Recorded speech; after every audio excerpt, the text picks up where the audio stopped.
sabab ko'p kompaniyalar mahsulotlardan foydalandim. Lekin mana shu kavrak ichgandagidek hech qanday bir natija olmadi. İçganim foydasi bo'lmadi, lekin baribir qandaydir tetiklanish bo'ladi, lekin bu darajada kavrak ichganimdek oyog'imda og'riqlar qolmadi.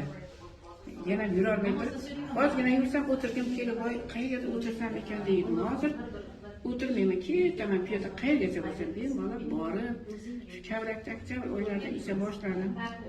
2 paskan Bebisoraga borganimda shu Bebisoradan olib mana shu necha yillik qadrdon onamiz Setvik birga ishlaymiz, hamkorimiz.